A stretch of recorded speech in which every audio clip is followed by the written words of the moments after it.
Hello everyone and welcome back to our YouTube channel. So in this video we are going to talk about Kirchhoff's laws. So Kirchhoff's laws, there are basically two of them. We have the Kirchhoff's current law, KCL Kirchhoff's current law, and the KVL Kirchhoff's voltage law. So these are the two laws, and when you want to apply them you have to follow a certain procedure. For the Kirchhoff's current law is simply saying that the sum of the current entering any junction in a circuit must equal to the sum of the current leaving that junction. This is so because electric charges can't be up at a point. The way they come, they have to leave. So let us say this is maybe a junction here. Let me take out my pen. Let us say this is a junction here. That current is flowing through it, and then we have to connect some wires like this. So we have that the current that is leaving, we have I2 and I3. Let us say I1 is entering the junction N. So I1 has to be equal to I2 plus I3. That is the sum of the currents leaving have to be equal to the sum of the currents leaving. Or I can put summation IN have to be equal to summation IN. So charges can't be at a point. So as they come, they have to leave, and that is the first law, which is called the Kirchhoff's current law.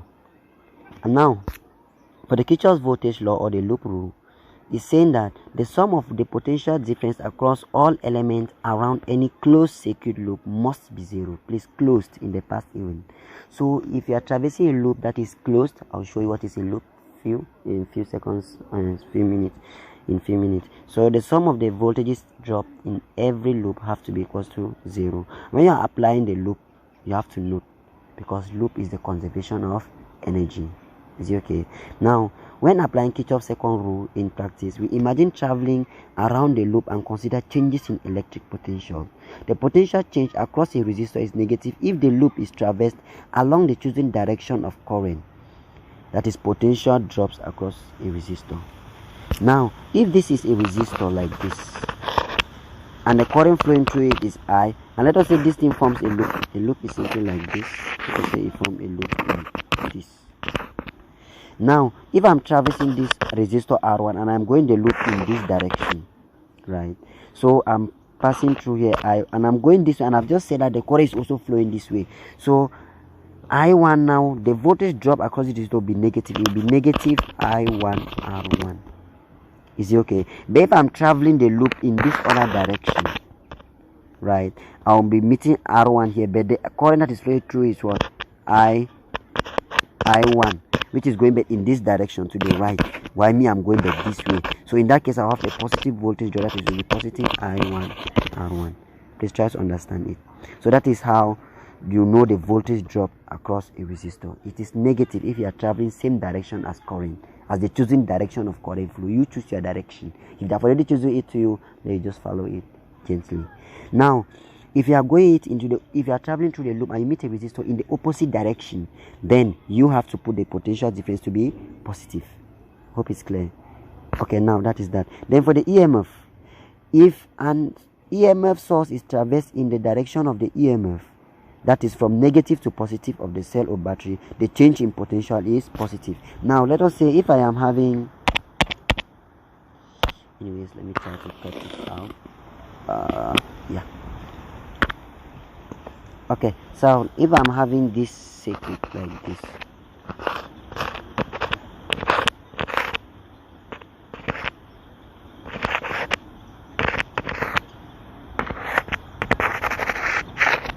now if I'm having this circuit, I have a potential difference here V1, I have a potential difference here V2. Now if I am moving through these PDs, right, these potential differences, I am traveling the loop. I want to go through this closed loop in this manner. Is it okay?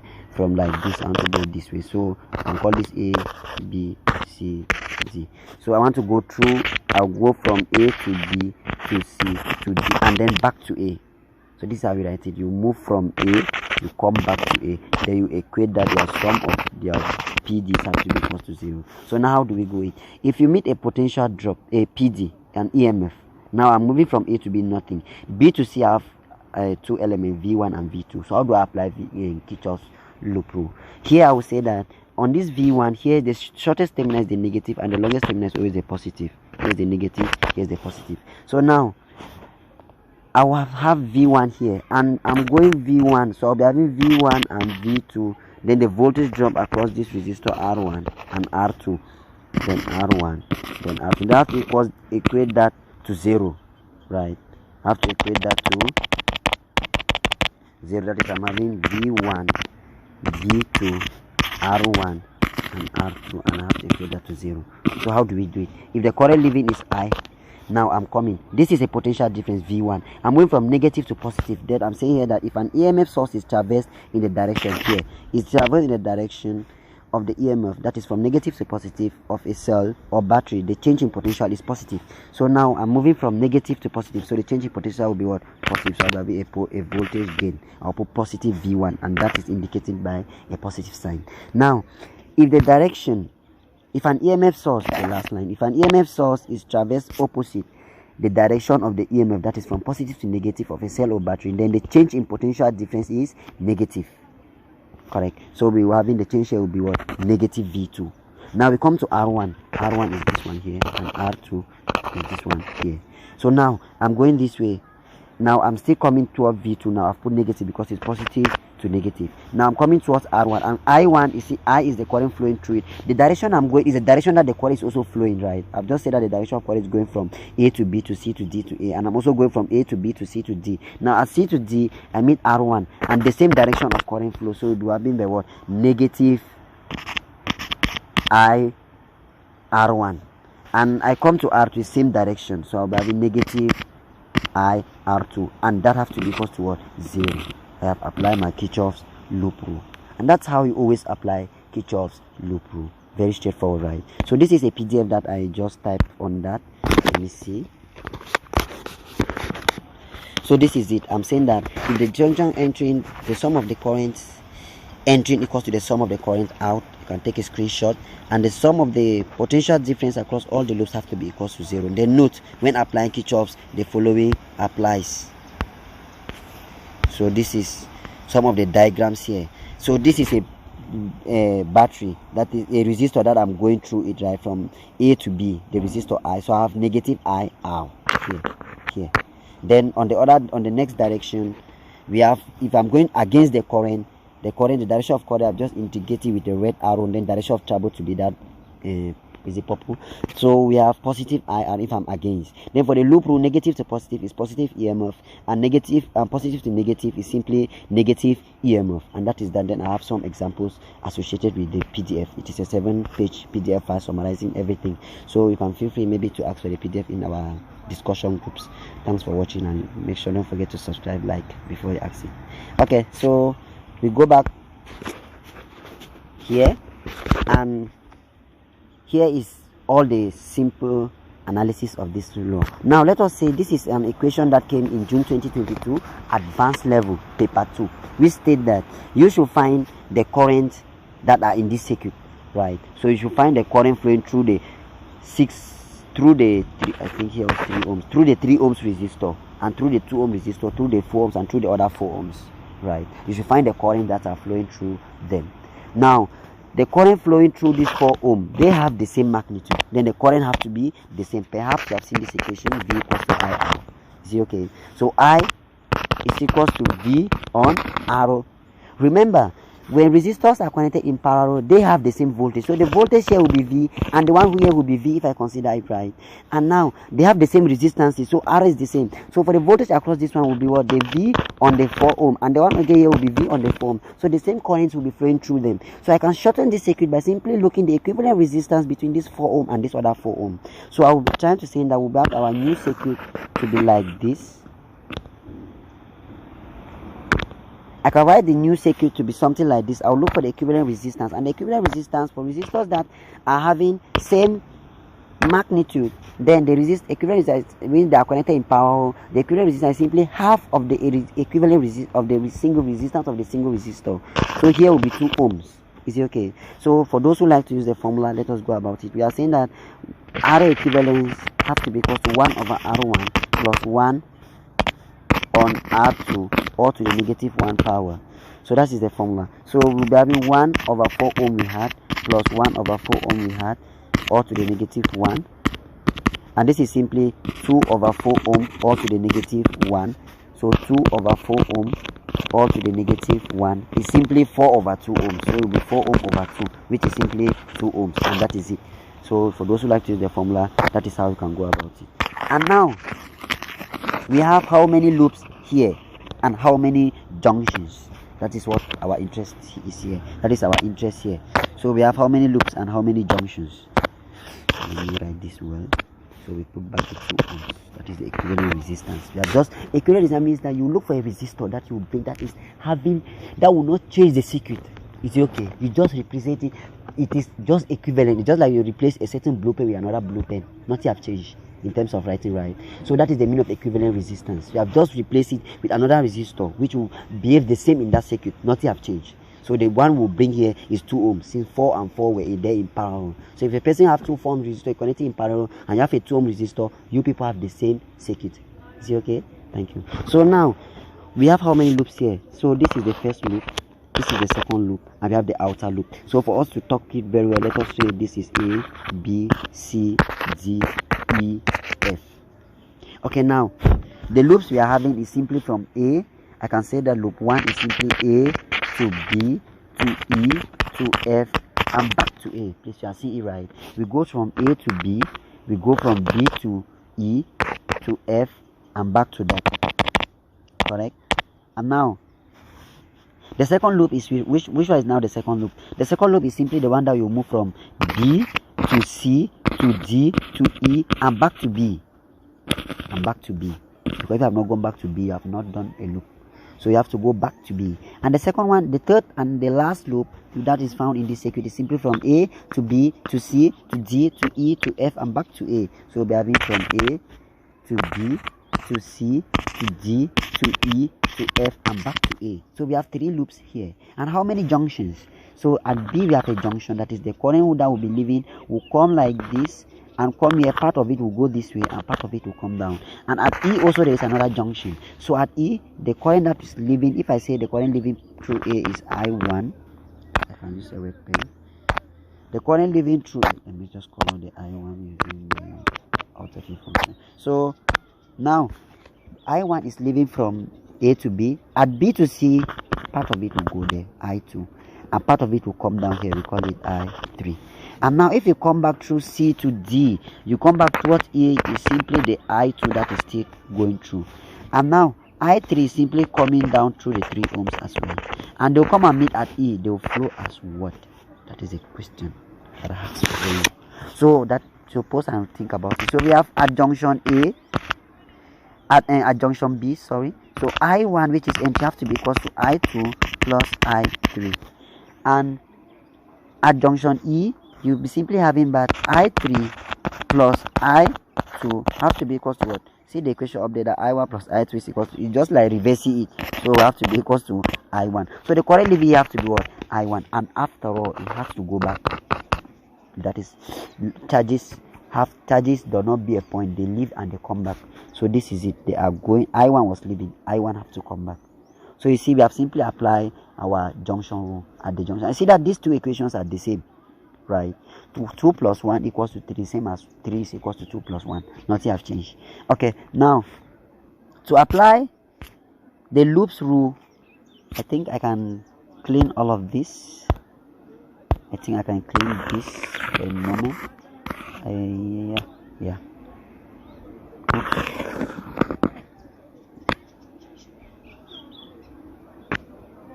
Oops.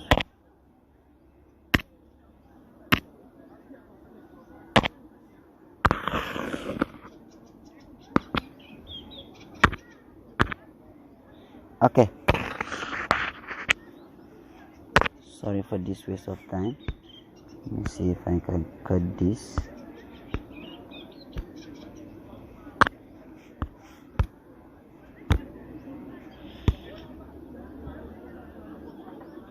Sure. It's time consuming. Sorry. Okay.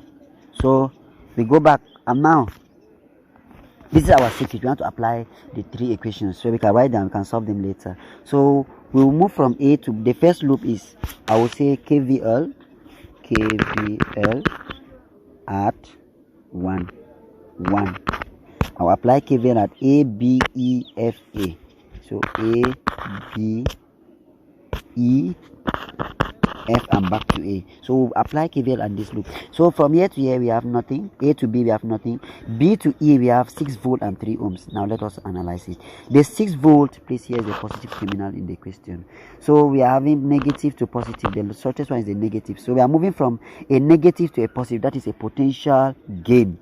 So we are having positive 6 volts. Remember, if an EMF source is traversed in the opposite, if an EMF source is traversed in the direction of EMF, that is from negative to positive in a cell, the change in potential is positive. So we have positive 6 volt. Now we move towards the resistor, 3 ohms. And we are traveling that resistor in same direction as current flow.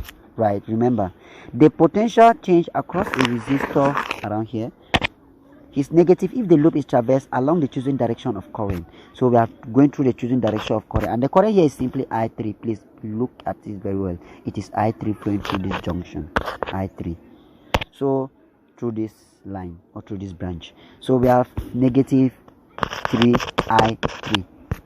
And we go back from E to F, nothing. From F to A, we have 2 elements. We have the 2 ohm resistor and the 6 volt. So the 2 ohm resistor, we are going same direction, and the current flowing through is I1. So we are having negative 2 I1. Since we are going towards A, and the current is also going towards A, so it will be negative, right, for the resistor. Then now for the voltage, we have now positive terminal here for the longest, and the shortest is the negative terminal. What we are not doing, we are doing potential drop from positive to negative. So we have negative 6 volt. I'll write it here. So we have negative 6 volt, and that has to be equal to 0 because we started at A and we are back to A. We said that down here, if the direction, if an EMF source is traversed in the opposite direction from positive to negative of a cell or battery, then the change in potential is negative. See the table below, remember. Okay, that equals to 0. So that is the first loop rule. Can you pause and write the equations for the other loops? Well, let me just pause the video for it not to be lengthy and write it there. You compare with your own solution that I will explain. Yeah, so here are the equations that I've just written. And for the loops, what I've added is just simply this one down here, the white and the green. So at B, C, D, E, and back to B, we have negative 2I2 plus 3I3 minus 6. I hope you had it correct. So you see, we are moving from B to C, not element. C to D, we have the 2 ohm resistor in the same direction as I2. So it will be negative 2I2. Then from D to E, nothing. And from E to B, we have the 3 ohm resistor first, which is against I3 is flowing direct. We have said that I3 is flowing in this direction, and we are going against. So you do what? Positive 3I3. And now we are going now for the 6 volt. We are going from positive to negative. That is also a potential drop, which will be negative 6. And we are back to what? Where we started B. We equate that to 0. Then for the last loop is the loop, the outer loop. The A, B, C, D, E, F, and back to A loop. So in that loop, A to B nothing, B to C nothing, C to D, I2 is still negative 2, I2 same direction as current, D to E nothing, E to F nothing, and F to A we have the 2 ohms and same direction as I1. Please, is I1 flowing through the 2 ohms, right? Remember, it is just nearer to the circuit that the current leaving have to just come back. Is it okay? Yeah, so we'll be having 2 I1. Then from positive to negative, we have for the battery we have a potential drop which is 6 volt. So it will be negative and equals to 0. And those are the equations that you need. And remember to solve equation, they have unknowns here. We have just what? I1, I2, and I3.